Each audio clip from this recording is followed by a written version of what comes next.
Rap group 3-6 Mafia has been found dead. She was found dead yesterday on the porch of a home in the Whitehaven neighborhood of Memphis. You can't mention the real trailblazers of female rap without bringing up Lola Mitchell, better known as Gangsta Boo, the undisputed queen of Memphis. They called her the Devil's Daughter, and she repped as a core member of the iconic 3-6 Mafia, one of the most legendary rap groups to ever rise from the South. But behind that fierce crown and the wild success, there was a storm brewing that most people never saw coming.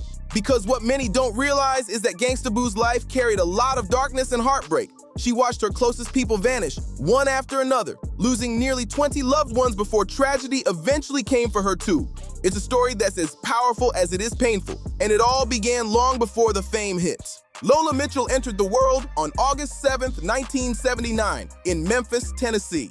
Her early years weren't filled with chaos or street drama like some might assume. Nah, her beginnings were calm, steady even. She grew up in a solid middle-class household.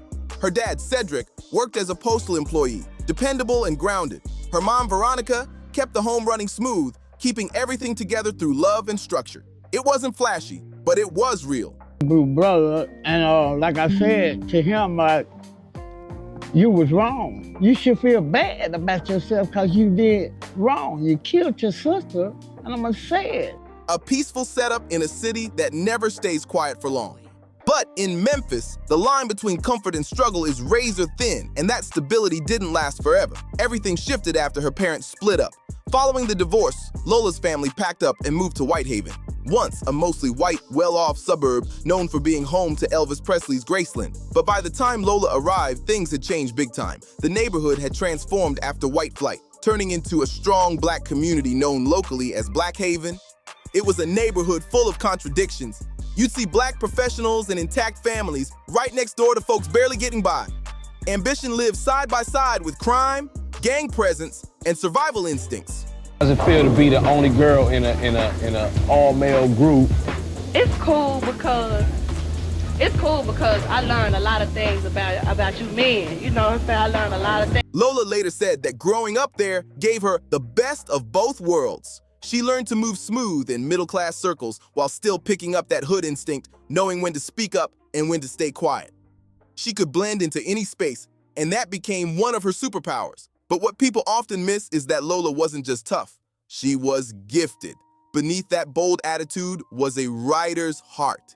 Her dad spotted her creativity early on. Instead of buying her dolls, he got her a keyboard, a karaoke machine, and anything else that could help her express herself. She started writing poetry and heartfelt letters to her dad, pouring her thoughts out on paper. Eventually, those words started to rhyme, and her poems turned into rap lyrics. You could say that's when Gangsta Boo started to find her voice. By the early 90s, the Memphis rap scene was exploding underground. But this wasn't the shiny, polished vibe of Bad Boy Records or the cool, laid-back energy from Death Row. Memphis rap had its own raw edge, dark, lo-fi, eerie, and brutally honest. It thrived on paranoia, street tales, and horror-inspired beats that shook the city's walls. At the center of this movement were two masterminds, DJ Paul and Juicy J. Lola was attending Hillcrest High School, the same school as Paul Beauregard, who everyone in the streets already knew as DJ Paul. She wasn't the type to wait for luck or handouts. At just 14 years old, she jumped into a school talent show and blew everyone away. Total domination. But Lola was smart. She knew talent shows alone wouldn't get her anywhere big. If she wanted a real shot, she had to connect with the people making the moves. And that's when she set her sights on Lord Infamous, DJ Paul's brother and one of the main architects behind 3-6 Mafia's dark lyrical energy. Was the girl that used to call people phones and rap on their answering machines. So Lord Infamous, rest in peace to him. So I ended up finding his number, was rapping on his answering machine all the time, and he told Paul that I could rap. One female never showed up to the studio.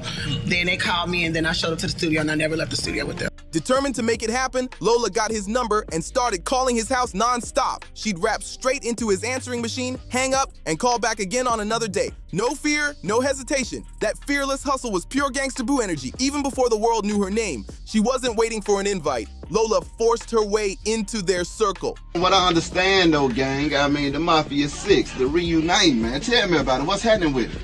A group that Paul put together. DJ Paul, he's the founder and the brains behind the whole 666 Mafia sound. Just wanted to say that. And he just hit us up and was like, yo, what up? Y'all ready to do another album or what? Pretty much. Her persistence paid off because one day, the phone finally rang back. They wanted her in the studio. But this wasn't some fancy setup with high-end gear or soundproof booths. No, this was gritty Memphis grind mode. They were recording out of makeshift rooms, and Lola laid her first verses in a tiny closet. Her official debut dropped on DJ Paul's Volume 16 for the summer of '94, and the city took notice. When she stepped up to the mic, she didn't sound like a kid just trying to hang with the crew. She sounded fierce, full-grown, and unshakable. Help is not self-medicating, you know what I mean? It is really actually going deep and speaking to someone. Her voice hit hard with confidence, and her flow cut through every beat like a blade. By 1995, the Loose Collective had transformed into something unstoppable. 3-6 Mafia. The name itself was bold, pulled straight from 666, the mark of the beast, a perfect fit for their horrorcore sound and twisted underground vibe. Their music was drenched in dark themes, street grit, and fear. It blended the paranoia of the hood with haunting beats that felt straight out of a nightmare. And right in the middle of all that chaos stood Lola, just 14 years old, the only woman in a crew of wild, unpredictable men. DJ Paul, Juicy J, Lord Infamous, Coops Danica, and Crunchy Black. To survive in that world, she couldn't just be Lola from the neighborhood. She had to evolve fast. That's when she created her alter ego, the Devil's Daughter. I grew up I had a decent life. I'm not a project baby. My parents was together, married up until I was like 13, 14, something like that. So I grew up pretty decent, like in a good house. A persona fierce enough to stand tall in a male-dominated space where softness didn't survive. She built that image with pure fire. And when she hit the mic on 3-6 Mafia's debut album, Mystic Styles, her energy was unmistakable. The project was put together on a tiny budget, about $4,500, at a small studio called The Production Room. But even with limited resources, what came out of those sessions changed Southern rap forever. On tracks like Dasuma, Gangsta Boo didn't play a background role. She was front and center, sounding dangerous, bold, and unapologetic. Her verses cut deep, and her presence gave the group a unique edge that couldn't be ignored. But while the music world was starting to catch on, her real life was way more complicated. Lola was still a high school student, living two completely different lives. During the day, she was sitting in class like a regular teen. At night, she was in studios, clubs, and late-night sessions, deep in a scene full of street politics and chaos. Years later, she revealed something chilling. When she was just 16, Crunchy Black handed her a gun. Lola admitted she was terrified of firearms. She didn't even want to touch it, but she instantly understood the message. In that world, safety was never guaranteed. If you rolled with the crew, you had to protect yourself. No one was untouchable. By 1998, 3-6 Mafia was no longer an underground Memphis secret. They were breaking through nationwide. Distribution deals were coming in, their records were pushing past the South, and the industry was finally paying attention. But inside the group, it was becoming clear. Gangsta Boo wasn't just part of the team, she was a star in her own right. At just 18 years old, she dropped her solo debut, Inquiring Minds, and it hit like a thunderclap. One track in particular, Where Dem Dallas At, exploded everywhere. Breaking news at 10, beloved Memphis rapper Gangsta Boo of 3-6 Mafia has died. She was found dead at a house in Whitehaven earlier this evening. The song became a Southern anthem, banging through strip clubs in Atlanta, car speakers in Houston, and block parties from Memphis to Miami. The dark side of 3-6 Mafia's world was starting to catch up to her. The devil imagery, the endless parties, the heavy drug scene, and the constant chaos.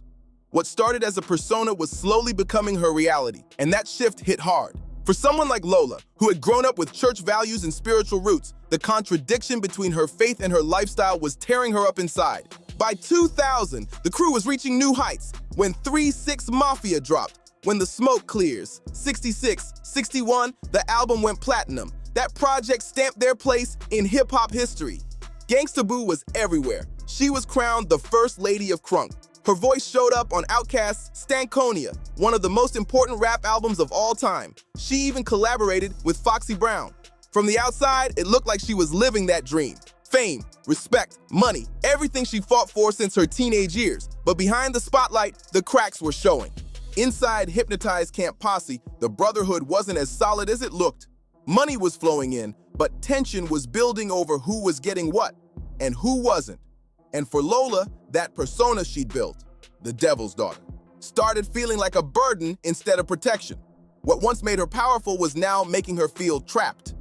By 2001, she was only 21 years old, but she'd already hit heights most rappers dream about: platinum records, industry respect, and her own loyal fan base. But mentally and emotionally, she was drained. The wild touring, the late nights, the drugs, and the non-stop crunk energy, it all left her running on fumes.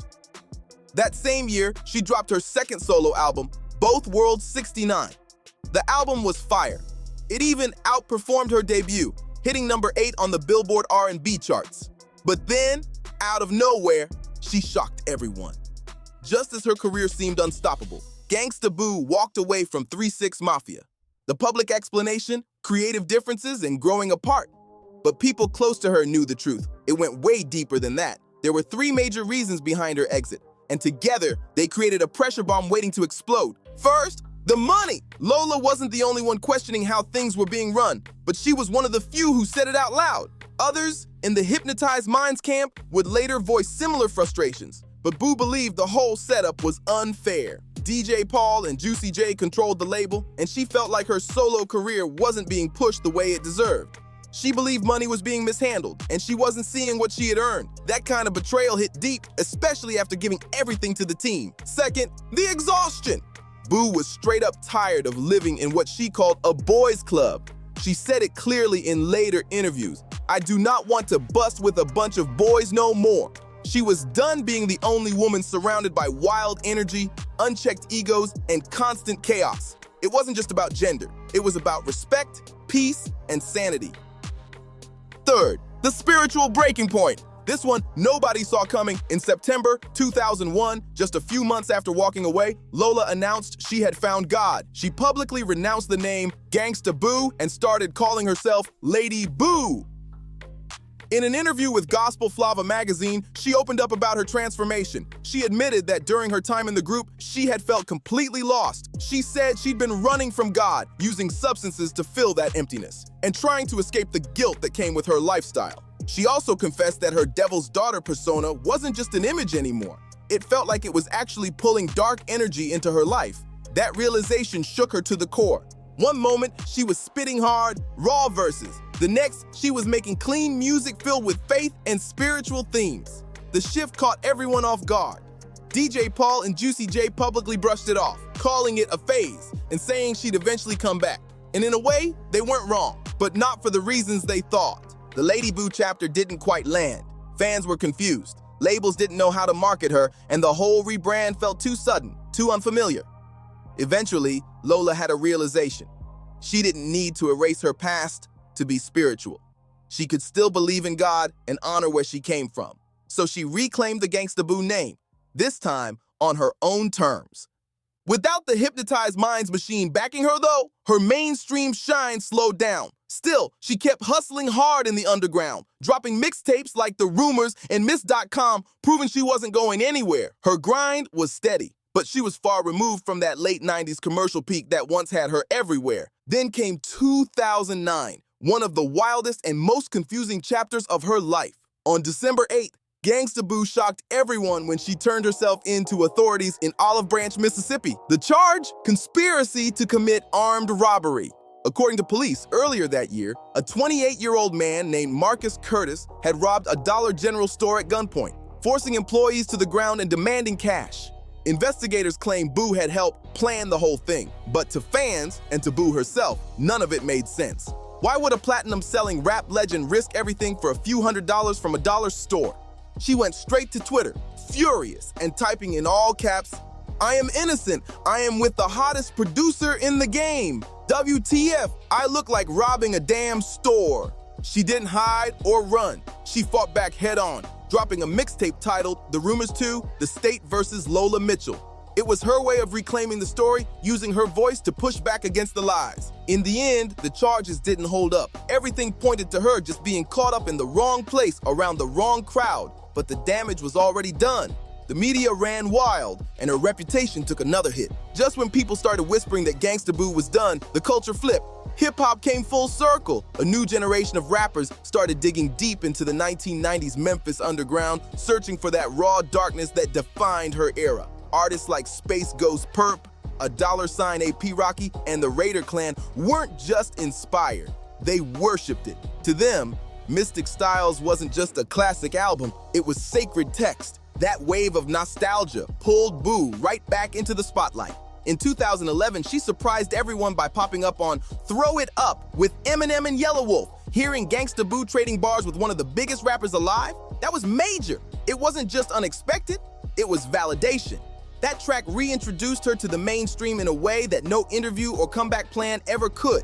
Then came 2013, the year of the big reunion. DJ Paul pulled together the Mafia 6, a reformed version of 3-6 Mafia's original crew, minus Juicy J, who had already taken off as a solo star with Band's Make Her Dance. Seeing Boo back on stage with Lord Infamous, Crunchy Black, and Koopsta Nika felt like a victory lap, like the gang was back to claim what was theirs. But that joy didn't last. In December 2013, tragedy struck again. Lord Infamous passed away suddenly from a heart attack. The loss hit Boo hard. Another close friend gone. Another piece of her history missing. Still, she didn't stop. In 2014, she dropped what many still call one of the coldest guest verses of the entire decade. Her feature on Run the Jewels, Love Again. Her verse was filthy, dominant, and razor sharp. She didn't just hold her own, she stole the show. Even Killer Mike couldn't hold back, publicly calling her the Queen of Memphis. That cosign reignited her fire. She started popping up at major festivals, even performing at Coachella. The wild part? She was standing in front of crowds filled with fans who weren't even born when Mystic Styles dropped. Yet they knew every word. In May 2022, Gangsta Boo stepped into a new spotlight, appearing on Marriage Boot Camp, Hip Hop Edition, alongside her boyfriend Emmett Flores. Reality TV usually feeds on drama for ratings, but what Boo revealed wasn't scripted. It was raw, heartbreaking truth. During one therapy session with Dr. Ish, Boo broke down walls and opened up like never before. She told the room that she had lost around 20 people in just 7 years. Her father, Cedric, had passed in 2017, and that loss crushed her soul. Not long after, her brother died. Then her grandparents, close friends, people she loved. One after another, they were all gone. She admitted she'd been self-medicating instead of facing her trauma head-on. She knew it wasn't sustainable. She told the doctor she needed to go deeper to talk, to actually heal instead of just numbing the pain. But there was one moment on that show that, in hindsight, felt chilling. Production found a white powdery substance in her room. Boo and Emmett both denied it was anything illegal, but the clip raised eyebrows. It felt like a warning sign. The same demons she had run from back in 2001 were creeping right back into her life. Still, 2022 looked like her big comeback year. She was booked, active, and in full boss mode. In December 2021, she had already stolen the show at the Versus battle between 3-6 Mafia and Bone Thugs in Harmony. When Busy Bone lost his temper, threw a bottle on stage, and chaos erupted, Boo didn't back down for a second. She stepped forward, yelling at him, commanding the stage with that same fearless Memphis fire she'd always carried. After that, she linked up with Latto and Glorilla for their hit track, FTCU, symbolically passing the torch to a new generation of Southern women in rap. The collaboration was electric. It showed that Boo was still relevant, still respected, still that girl. Behind the scenes, she was also working on what she called her masterpiece album, The Blueprint. She said it would show her full evolution, the pain, the power, the faith, and the fight. On New Year's Eve 2022, she shared a cheerful video on Instagram, smiling and reflecting on how far she'd come. She looked focused, happy, ready to dominate 2023, but she had no idea that she had less than 24 hours left. On December 31st, 2022, Memphis was alive and buzzing. Gangsta Boo, now 43 years old, was out celebrating with her brother, Eric Mitchell, better known as EDA. They hit a concert and party hosted by Memphis legends 8Ball and MJG at Rail Garden. It was supposed to be a victory night, a celebration of survival. But just before midnight, things took a dark turn.